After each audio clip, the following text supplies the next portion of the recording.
My cricketing career began as a left-arm spinner. Okay. And at the age of 18, I got the yips thing. Yeah. And those people listening will probably recognise in others, if not in themselves, this tightening of the muscles that happens sometimes with after dinner speaking, where your muscles tighten up, your fear of drying up. So the terrifying nature of being a best man or speaking at a wedding or a funeral or whatever is a very real thing, and that manifests itself physically in some sports, particularly the fine motor skills bit. And bowling spinners using these fingers is very much... and it happens apparently more to left-arm spinners than right-arm spinners, which is something to do with the way we're wired up, I think. Anyway, so my fascination with what was going on for me mentally, which was leading to that, and the doubt in me that created, led me to begin to talk to my mum about psychology. And her elder brother was a dentist. Hi there, I'm Dave Levine. Thanks for joining me on the very first show of the Sports Stories podcast. It's great to have you with me. Now, are you a parent looking for inspiration and ideas, or just interested in getting an insight into how successful players, coaches, managers, administrators and even parents found their way in sport? Then stay with us, you're in the right place. Look out for the never shared before insights in the life stories of individuals, some of who you may know, who are making a difference in sport locally, nationally and even internationally. Hear their incredible challenges and difficulties they have overcome, who has inspired them, what has been their key motivations, and crucially, hear the top tips and advice they would give you to both better yourself and those around you. I really believe there is inspiration and brilliant insight we can gain from everyone's story. So wherever you are, in the car, at the gym, having your lunch break or just being at home, take this protected time, listen deeply and enjoy. So if you like the Sports Stories podcast, please share with your colleagues and friends. Follow us on social media and subscribe. Also, please give us your feedback and any suggestions so we can make this even more enjoyable and beneficial to you. Okay, Lordy, thanks for being with me today. It's a real great pleasure to have you along on the Sports Stories podcast. Little may you know, but you've been a real inspiration in my journey, and I've been reflecting over the past couple of weeks or so and thinking about how long ago it was that we came together and we started working together, and it's over 20 years. Scary, isn't it? It is really scary. So welcome and thanks for being part of this. The purpose is really to bring together some real inspiration for the people out there that are listening to the podcast. As a starter, would you just give us a little bit of a background as to your career and your story in sport? I'd love to, Dave. Well, first of all, thanks very much. It's great to catch up, actually. It's been a little while, hasn't it? Yeah. And also just reflecting on your introduction there, I'm going to embarrass you straight away by saying you probably don't know the value of the support you've offered me over the years. I think we've ended up mentoring each other. But, certainly my early memories of being involved in coach development and coach education were when you were working with Sports Coach UK and Coach Wise and looking at helping us with the complexities of qualification design and your ability to simplify the complex, I think, was something which I took a great deal from, and then also your extraordinary ability to challenge in a way that didn't upset me. All right. And I'm quite a precious player, you see, so I'm easily upset. So your early impact and something which is I've continued to reflect on over the years, and I know about the great work you've done with so many people, not only in cricket but in the football world as well, and something beyond that. So it's great to talk, and I'd love to tell you. I'd love to talk about myself, Dave. No, that's good. That's great. So go on. I'm really conscious that you've had a real history and huge impact on the world of sports. So give us a bit of briefly your story. Yeah. So my passion for coaching and my main love in sport is cricket. Yeah. Still is cricket. Yeah. Interesting using the past tense there, isn't it? Given where we're working now, where we're sitting. Yeah, absolutely. So I bumped into cricket really through, I was very lucky, my dad played a little bit of cricket, played as a young man quite a lot. Yeah. And And my first memory of the game was watching him play at Rowington Cricket Club for the Doctors Against the Clergy, and I was 7 years old and sipping a tomato juice and a packet of crisps. And I just loved the smell of the freshly cut grass and the sort of bit of banter going on, and the noise and the action, the peacefulness, the stillness and the movement, whatever it was about the game. And I sort of just got hooked on it a bit. Right. And so I think I knew from quite an early stage I wanted to play the game. Okay. Which I did, and ended up having a short professional career, which I loved and was frustrated by at the same time. So I never probably fulfilled my potential as a player. Okay. My reflections on that were really that I became very good at getting in my own way. I doubted myself. I lacked a sense of real deep self-belief, which obviously in elite sport it's going to get challenged. So my own journey as a player really informed my desire to coach, and I think it's more deep-seated than that in me, because Dad was a surgeon, Mum was a doctor, and they were both helpers and carers, and so I think my perspective on coaching was it's helping people get better. And get better means improve, but also be better in terms of not how I didn't know about mental health or anything else in those days, but this sense of people becoming stronger, becoming better in themselves, and therefore quite often connected to become better at their sport. So it's really about, how it's interesting for me about how sport has been an avenue for helping you become better as a person and to grow as a person. Yes, I think it was probably. I mean, I think the way we're exposed to early years in particular. I had a lovely family, mum and dad aren't here now, but a huge impact really. And what we give it there, sorry. And then having the opportunity through being given the opportunity to go to a school where cricket was actually played, which is not that common. No.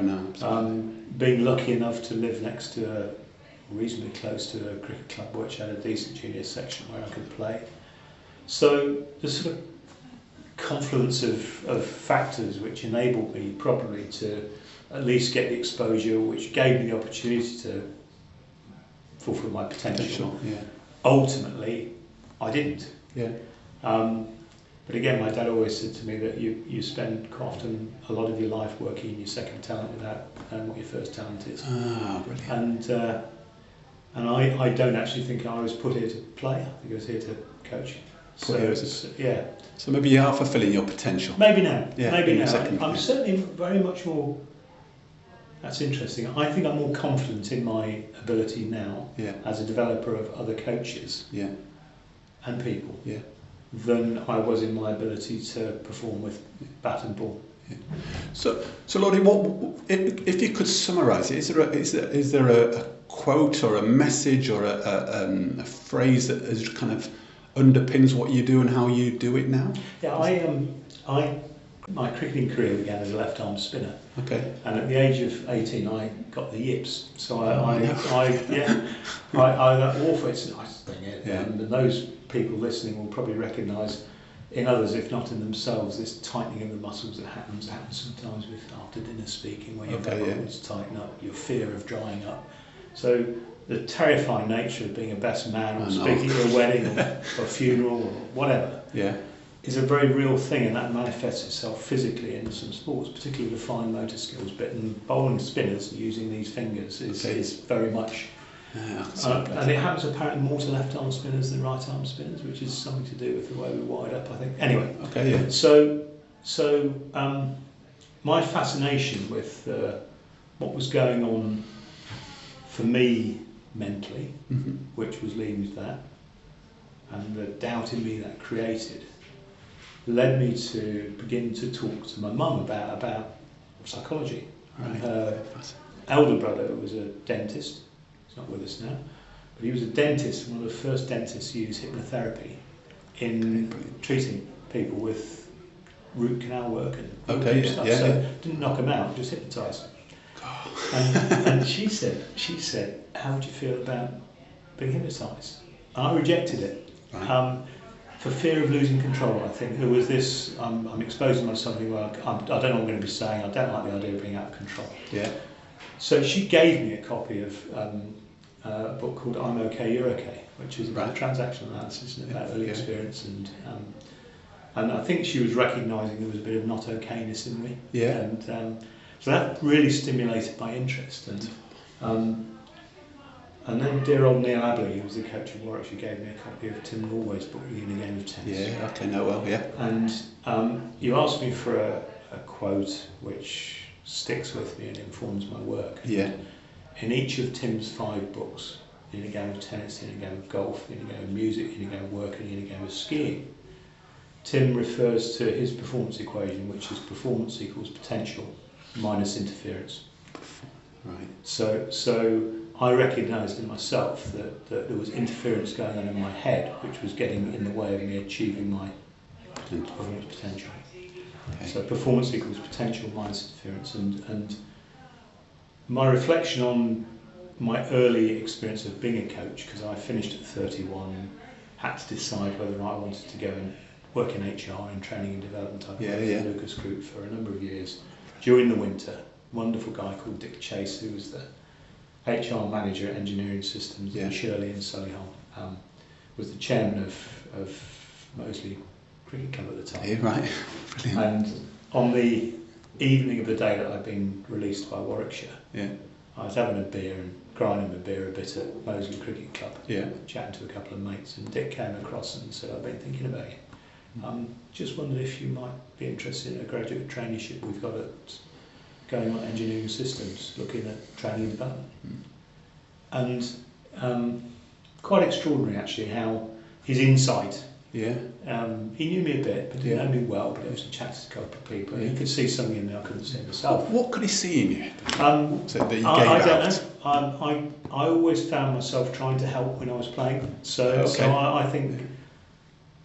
I think this thing about when you're looking for a coach, don't look amongst coaches, look amongst those who coach. Okay, yeah. Somebody said, Michael Vaughan said, when you're looking for a captain, don't look amongst the captains, look amongst those who lead. So there's a subtle difference there. And so whether or not that was what Dick saw, funnily enough, we caught up via WhatsApp last week. First time for about 10 years. Right.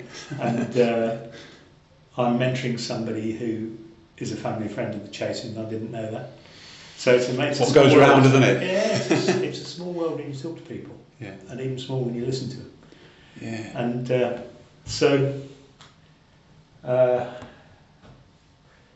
I think I knew then that I wanted to coach, and the idea of do I go into industry or do I go into cricket? Yeah. Or coaching was a relatively straightforward decision for me when I knew there might be an opportunity. So I got an opportunity to go and be one of the first cricket development officers under Patrick Whittingdale scheme, who funded 3 development officer positions. And I was lucky enough to get one of those working in the Wrekin District Council in Shropshire.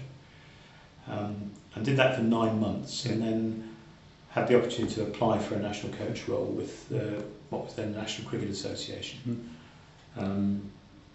Was recruited into that role and ended up working for Keith Andrew, who had been the coach on my first England 19 tour when I was 17. He was in his first year as being the technical director of the NCA. And Keith was one of the most inspiring men I've ever met. He was a member of the Magic Circle, practicing magician, extraordinary judge of human nature, and a visionary about coaching. And so what was it that really inspired you about him? You've given 1 or 2 examples there, but if you were to boil it down.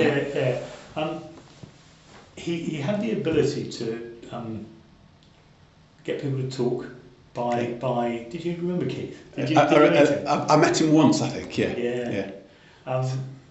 I mean, in magic they call this thing misdirection, don't they? And it's almost distracting people away from what's really happening. I was talking to a football coach about this morning. Young coach, junior international, lost his job, and is moving into coaching. And I asked him about who are the best coaches you've bumped into, and he gave me 3 names. And he said, I'll tell you what they all did. they've all got us to do work we didn't realise we were because we thought we were doing something else, which is sort of misdirection, isn't it? Yeah, could and be that's seen as what that. Keith, I remember sitting in a meeting and he said, when the regional development managers first came, he sat all around a table and I was there as the young incoming national coach, and he said, gentlemen, welcome to the age of unreason. Welcome to the age of reason, is it? You know, the unreasonable thinker is what he was looking for. So it's sort of disruptive, but considered, positive input into helping people change and become better. Yeah. And he just had a gift of doing that, and in a very generous sort of way, quite a challenging way. Yeah. Actually, ridiculously intelligent way. Okay. So if you were to boil it down, then what was it that he really did, do you think, that got to you? What was his skill? Keith, I think, had the ability to foster curiosity and belief at the same time. Right. So I think he a little bit like Dick Chase, he could see something in me as an under 17-year-old touring Australia, hardly playing a game. Okay. And he walked on the eve of the first test match at the Adelaide Oval. He walked down, I was late down to the ground, and we walked down together from Aquinas College, about a mile's walk down to the ground. Yeah. And he talked to me on that walk about coaching. Okay. And the things that he said chimed with me so much when I reflected. I wouldn't have called it reflecting in those days, when I thought about the people who'd helped me. And the people who'd hindered me, and there were a few. And he was all about coach the person first. Okay. So I want you to be really modest here, Lordy. Then, so what did he see in you?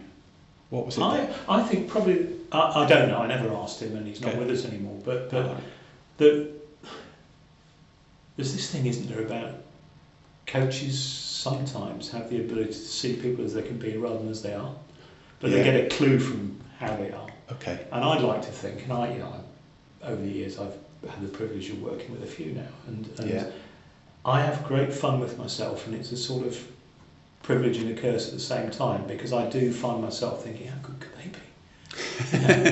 Potential in them. Yeah. So is it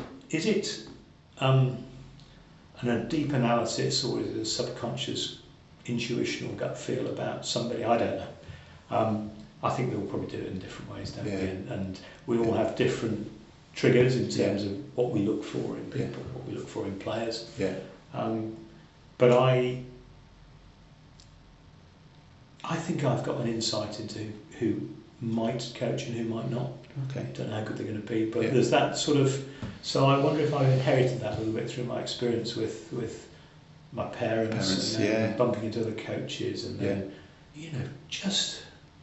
Is it the law of attraction? I don't know what it is, but the sort of thing where something causes people to make a gesture of human kindness, which then gets sometimes big impact, big results. There's so much in there that we could dig into, and maybe we'll come to some more of it in a second or so. But I'm also wondering, from what you've told me about your story so far. Can you take us to a place where you've one of the low times in your career, and actually how did that play out, or one of the tricky times in your career, how did that play out, and also then how did that philosophy and approach that you've broadly shared helped you go through that? Well, I think I've referred already to this. My identity as a young guy was on the left arm spinner with bats, and the yips is quite a scary thing, because you do feel completely bereft of the skill which you thought was your thing. So that was a low point. Okay. And had it not been for Neil Aberley giving me a copy of the Inigo Tennis and saying, and it's the second time I said this today, I've been thinking about you.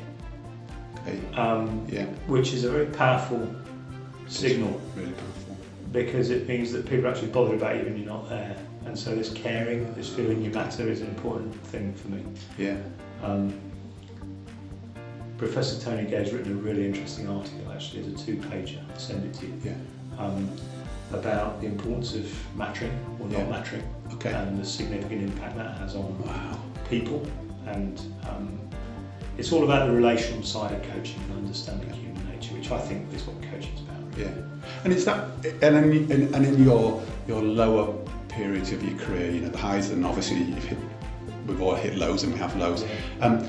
Is that caring thing that's really one of the fundamentals that's come out in terms of helped you through? You know, are there coaches that you can identify or people around you that have helped you through those periods because they've shown that they cared? Is that what you're kind of saying? Yeah, not always coaches. So another low point was when I lost my Warwickshire contract at the age of 26. Okay, yeah. 25, 26. Yeah. I can't remember what year it was, 1986, 1985, can't remember.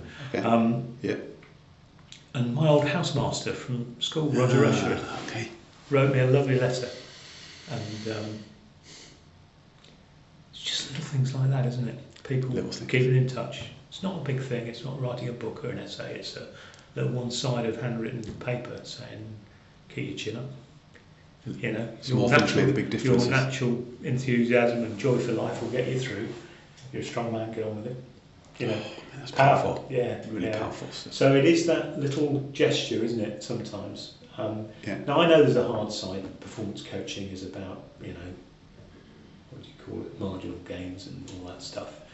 But I think when we're talking about the big percentages, actually, particularly now, even more so than ever, caring about people is really significant. Yeah.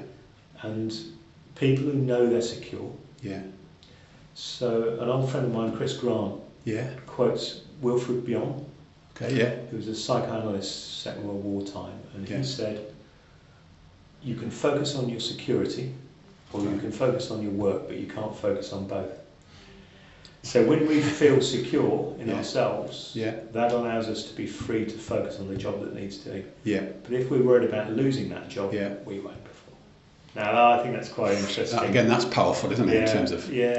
So I'm probably going to talk about a lot of different people, and none of this is really my own. That's the thing. I think I'm a magpie in terms of stuff that I've bumped into, and more importantly for me, people I've bumped into that have impacted on my emerging philosophy. And I learn every day. I'm still, you know, I'm meeting some amazing people through the work I'm now doing in different sports and in business, and it's just a privilege, isn't it, really? It is. Well, but, you know, in the journey that I've been on alongside with you, though, you know, it's taken a lot of hard work as well, you know, to form the knowledge and the experience and what you've done, you know, and I guess an area I'd like to draw you to then is also, you know, I asked you a little bit about one of the lower times in your career.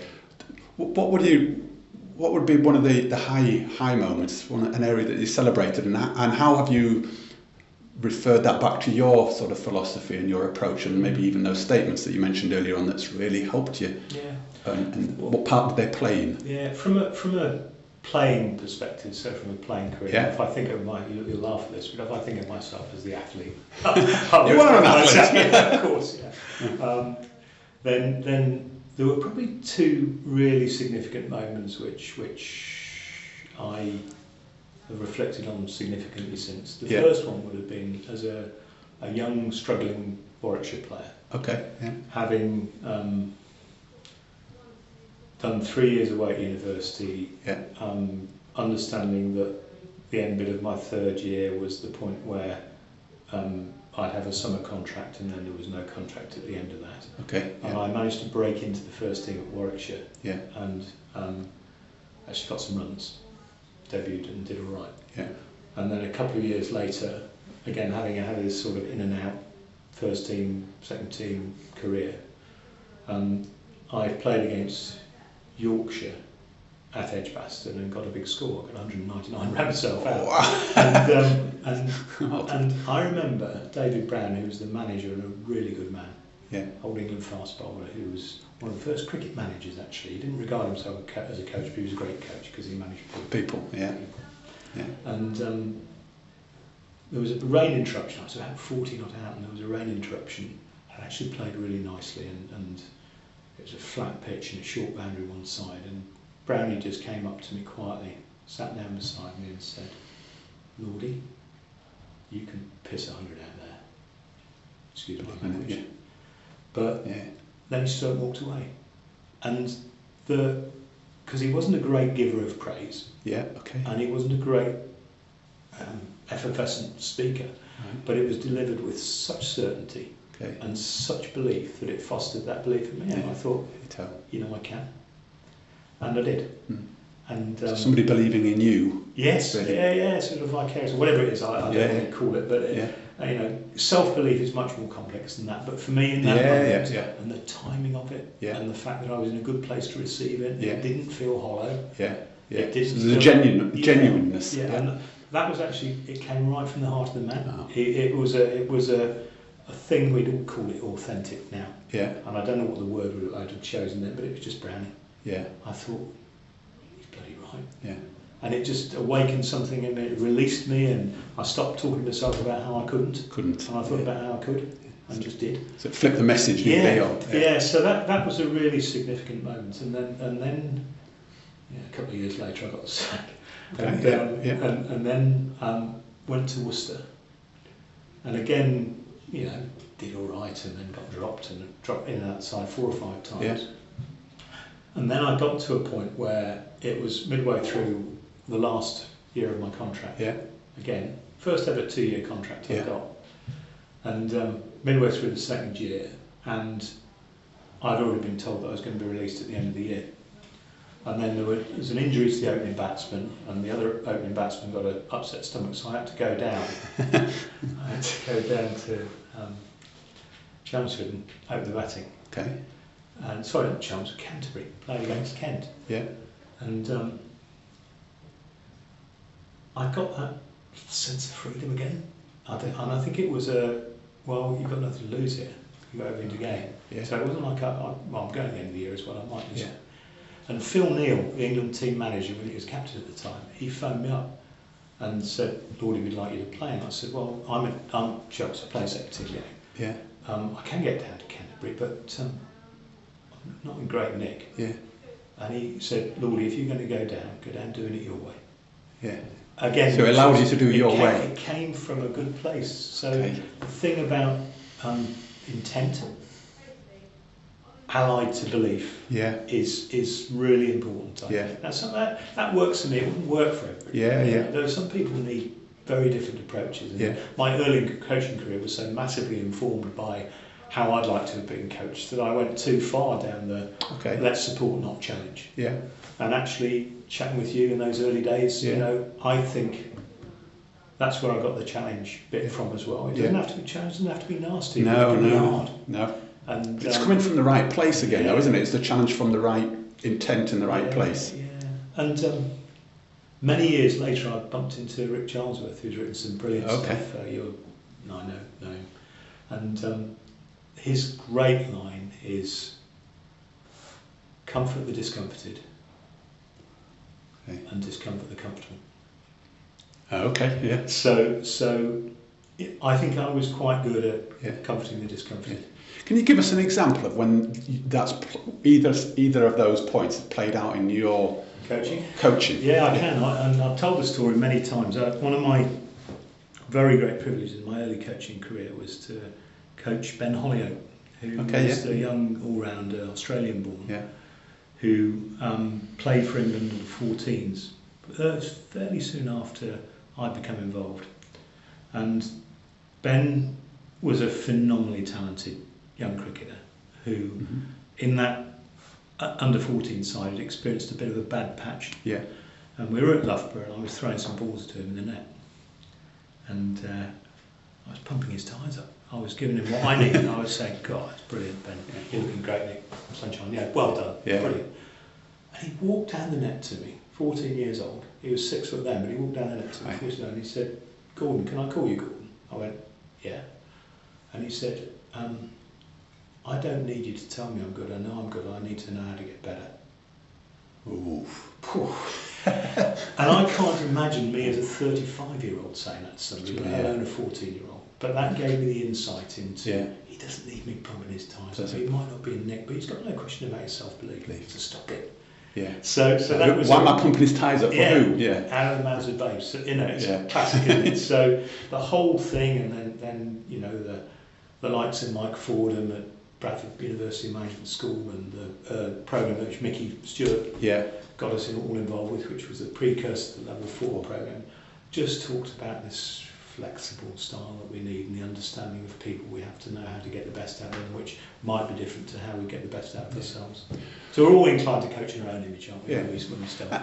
And then more recently then, give us can you give me an example of a scenario or a situation where your style has really come through, your flexibility, and you've seen the highlights of your interactions and your involvement? Bringing it a bit more up to date for you. Yeah, I mean, as you're aware, when I finished working with the ECB 3 years ago now, and then went to the RFU to do a very similar role, so working with elite and emerging elite coaches in Rugby Union, which is a sport that I'm actually very fond of and played a bit as a kid, but I have absolutely no experience or understanding of what it's like to play at the top end. So the challenge for me was going into high performance environments and with precious little knowledge of the sport. So in fact, not being able to speak, let alone understand the language of the sport, having to focus on the people and having to focus on how they may wish to develop, accepting they wouldn't be expecting technical input or tactical input from me. And I very early in the piece, my boss asked me to go up to Newcastle to meet with the director of rugby there. And I'd heard of him, I'll tell you his name in a minute, but I'd heard of him, and he'd got a phenomenal playing career record. He'd been a multi-capped British and Irish Lion and was a legend of the game. Ex-policeman. Massive alpha male. And a bit scary for everybody. My boss, in the same way that Mickey Stewart used to throw me into environments which would stretch me, my boss had done the same. Second meeting out of Twickenham, nip up and go to Newcastle, go and see Dean Richards. So, not wanting to be late, I jumped in my car at 4 o'clock in the morning. I was driving past Durham, my old university, at 7:45. I didn't have to be up at the ground in Newcastle until 11:45. So I thought, well, I might as well just pop into Durham, go and have a cup of tea. So I took myself into Durham and parked up on Palace Green, where the old library was, and the Palace Green tea rooms where Tracy and I used to go and sit. It's just it's lovely, and they just opened the doors up there. I got out of the car. It's about 8 o'clock, and nobody else in there, and like a cup of tea. And I said, I'd love a cup of tea. And I talked to the people there about how I'd been there years before, and I said, do you want a newspaper? Gave me a newspaper, and then somebody came in from outside with a couple of trays, and on those trays was beautiful chocolate cakes. I said, would you like a piece of chocolate cake? And I said, it's breakfast time. Yes, please. And, true to form. And I did. I sat there, had a lovely hour and a half there, and read the paper, settled myself down a bit, calm nerves. I was a bit starstruck with this idea of going to have to talk to Dean Richards. Even I knew who Dean Richards was. And then I got in the car, and the nerves started to come again. I was driving up to Kingston Park, and I went and sat in the it's not a pavilion, in the clubhouse. And there were a few players around and people milling around a little bit. And I was chatting to a couple of people, just trying to settle myself down. And I was just aware of this huge looming presence behind me. And I turned round, and it went dark. It was Dean Richards standing there, and he said, he must be Gordon. He said, why, you must have set up early. And I said, earlier than you think. I said, what time did you set off? I said, 4:15. He said, where you been? I said, I've been to the Palace Green tea rooms. And he said, it's nice there, isn't it? I said, it is. He said, do you have a piece of chocolate cake? I said, I did. I said, how do you know about that? And he says, my wife makes that. So he was actually a real inspiration to me in terms of understanding how in that sport managing people and leading people is still at the heart of it. You've got to know the differentiator is that the threshold is knowing the game. Yeah. But actually, so the lessons I'd learned through bitter experience and some real privileged access to some amazing people in cricket, then allowed me to feel as I could at least contribute in that environment. But the probably the most significant learning I've had through my career in elite sport is that in the main, elite people are just people. Some difficult ones, of course there are. Yeah. But in the main, people may wear a mask, they may have to feel as they have to behave in a certain way, and they may be under significant pressure which causes them to behave strangely. But actually they're just people. And so I used to be nervous about walking into dressing rooms, with big hitters in them, and people who've got massive reputations. But actually, the more you bump into these people, you may more realise that the better are quite often. The more pressure they feel under, and therefore the more they actually just want you to be normal. And they're probably more anxious about you nearly. Sometimes. I'd be very nervous about going and didn't go into dressing rooms in competition very much. When do you think you worked that out, or found that out, worked out the fact? Later on, I'd certainly been working for what became the ECB for a good 15 years. I did 25 years in total, and probably the last 10 years of my career there in coach development. I started to work out that maybe we're just overcomplicating this a little bit.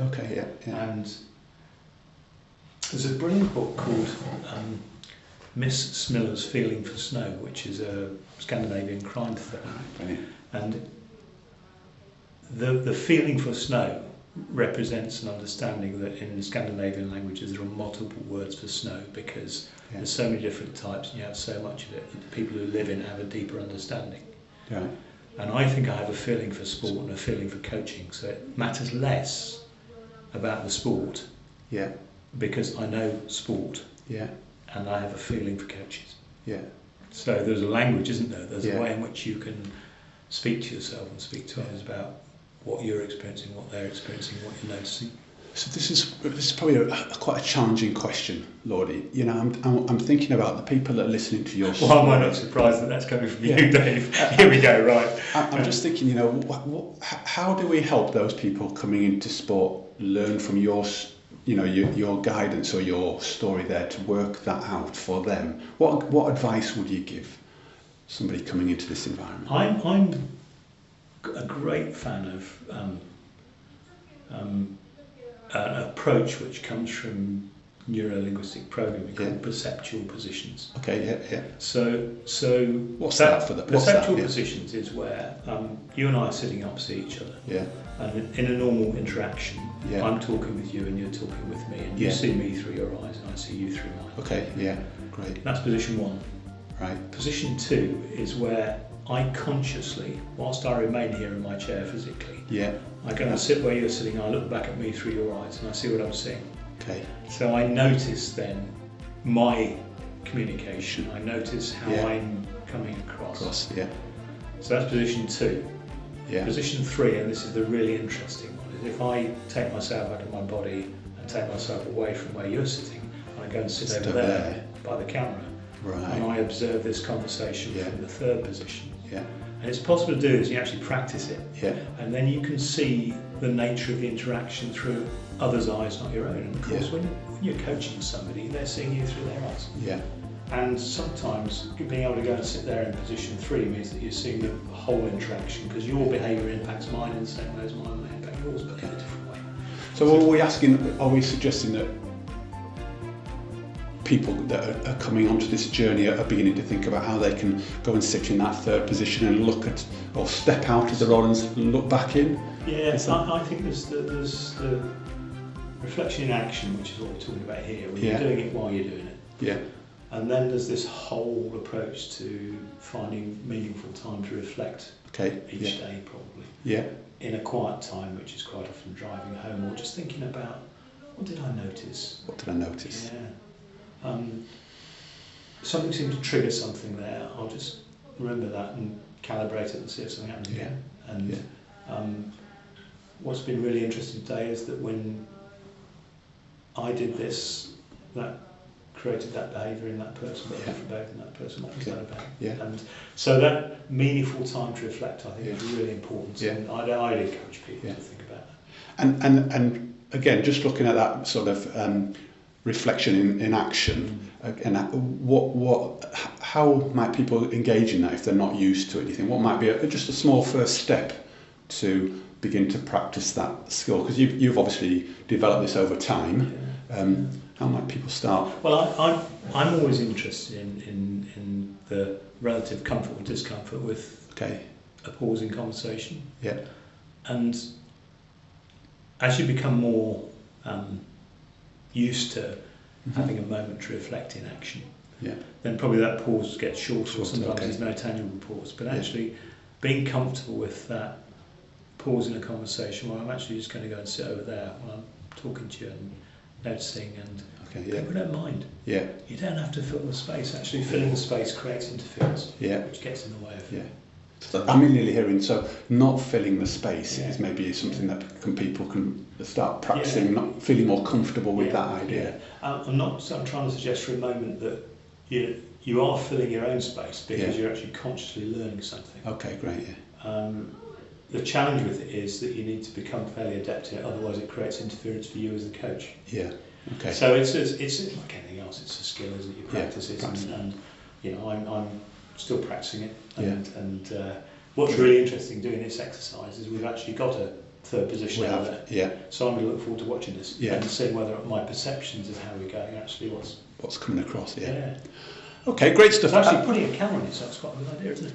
Well, and that's a thought in itself, isn't there, about actually how we create that third party or video watch ourselves in action and then reflect back on it, both verbally and visually. Yeah.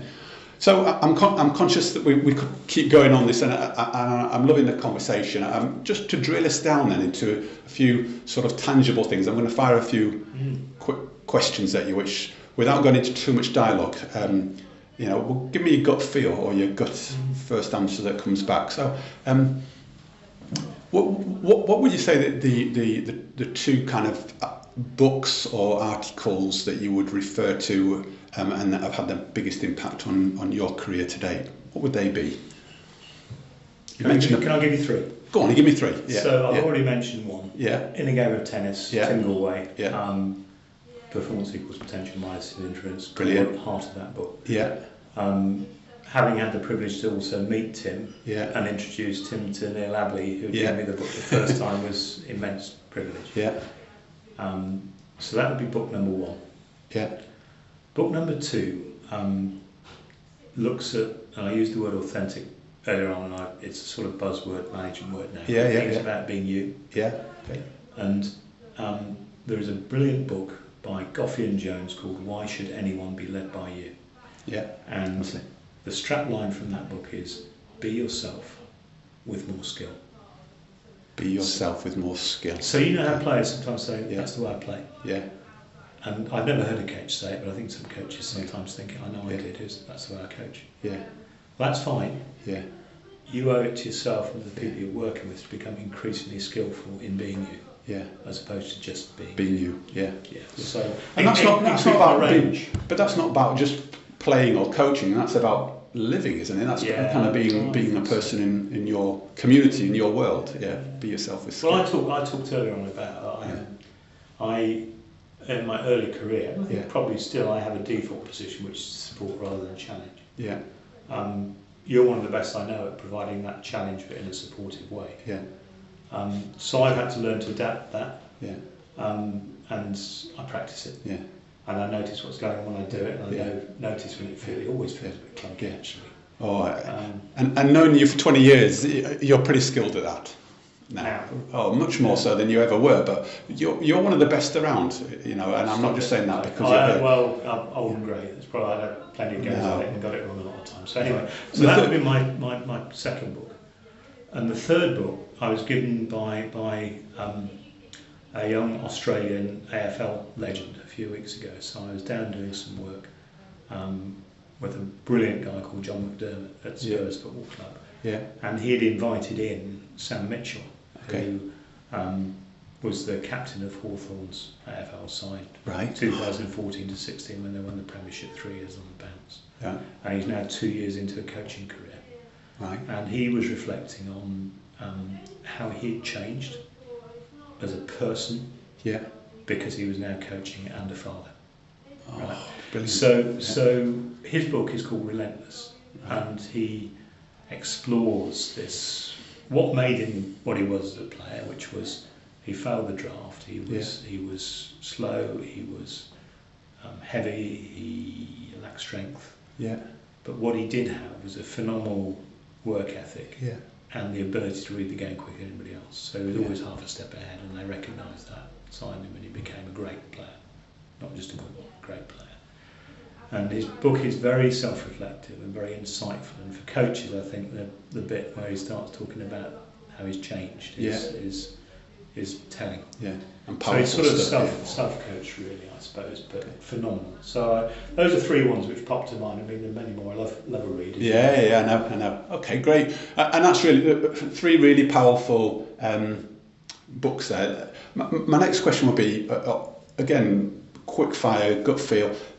Who would be the two or three most inspirational, impactful people that you've had throughout your career? And we've heard many people that you've talked about, but I'm going to push you for. Yeah. Okay. Many people have had an impact. If I name two or three now, I'm going to miss loads. Yeah, I get that.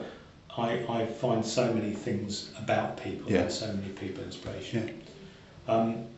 I had the privilege of meeting a guy called Chris Grant, who claimed to fame working in the city in financial services training and stuff.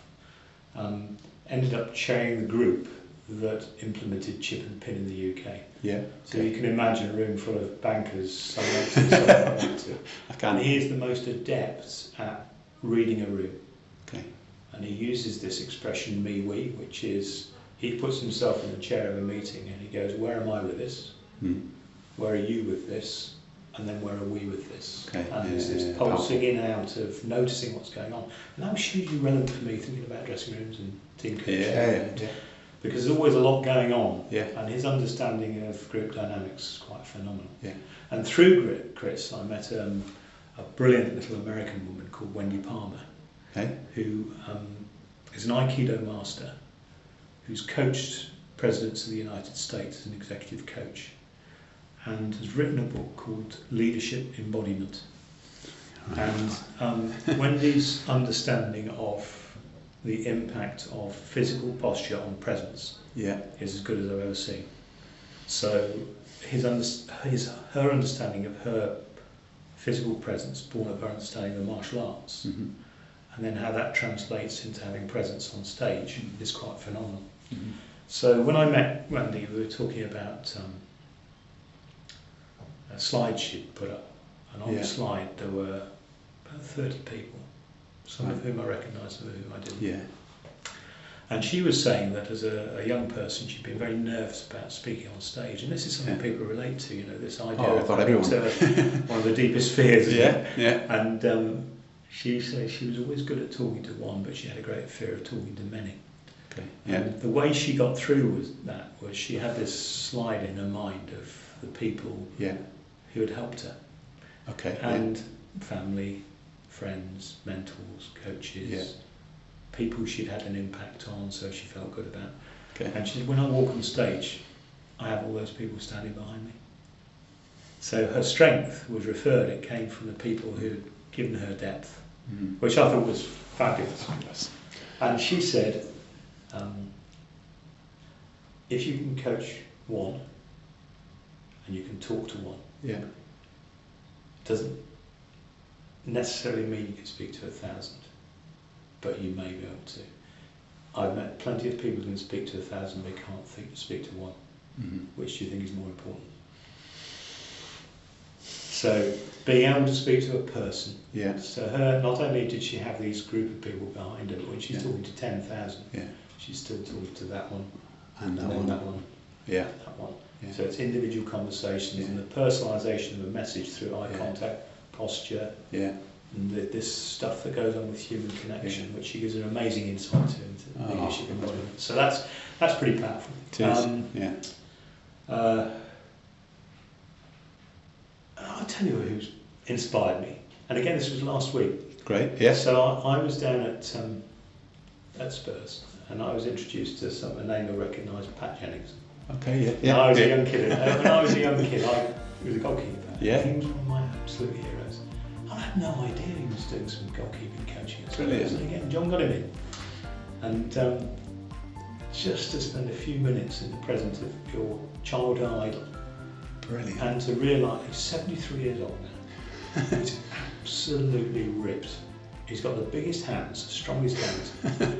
And he was very, very kind in sharing, not only with me, but the other people in the room, the fact that this, which had been a fundamental part of his goalkeeping success, came from the fact between the age of 14 and 17, he'd worked with a tree surgeon in Northern Ireland. Yeah.